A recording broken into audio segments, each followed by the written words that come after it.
Leon, my wig looks so bad on me. What do I do? I got you, bro. Some common mistakes I see people make is that you're not wearing your wig properly. Wig cap is on. I have the wig right here.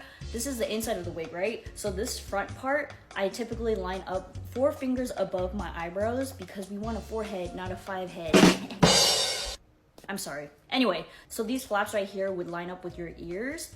And then in the back, they have these hooks. You put these hooks through this little thing right here.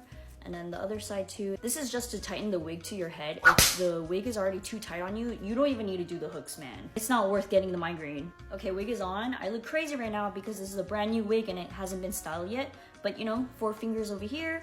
The ear flaps are aligned to my ears, and this would be a good starting point for like styling your wig to your head. So now every time you wear the wig and you have those reference points, it'll look exactly the way you styled it. Let me show you a different wig. Okay, I swear this is a different wig. It's just the same color as this one. But this one, all the hair sprouts from this point right here versus this one has like a fake hairline. Because I use that 4-finger rule, the bangs look like, it looks like I have a forehead, you know? It looks like I have forehead space versus like if I like cut it like this and the bangs were like this short, I would be like, man, why did I cut the bangs so short? Versus because I've lined it up correctly, the bangs are at a length that I want it to be, proportionate to my face. And because I've lined up the ear flaps, this hairline will always be straight in the middle versus like if it's accidentally like this and I cut it like in a different way, that would be so bad. I've made those mistakes before, okay? Trust me. Another mistake I see is when people cut the wig not according to their face proportions. There have been times where I style the entire wig on one of these bad boys and then I put it on my head and I'm like, holy, that looks so bad. So what I usually do is I wear the wig and I cut the face framing pieces first and then I transfer it to the wig head and style everything after. This wig is for Alien Stage Till and he has like the typical anime boy haircut.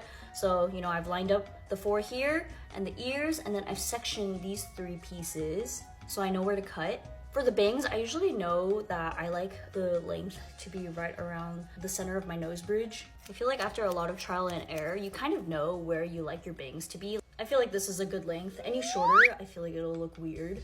And any longer, my wig would just look too big for my face. And then for the side pieces, I like to keep it a little bit longer just because my face is kind of round. And I want my face to be more narrow when it comes to male cosplays. So you see how like there's all this face right here, right? But then the hair would cover a little good chunk of it.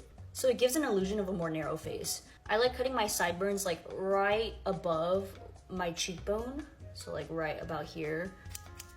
Did I say above the cheekbone? I meant below the cheekbone.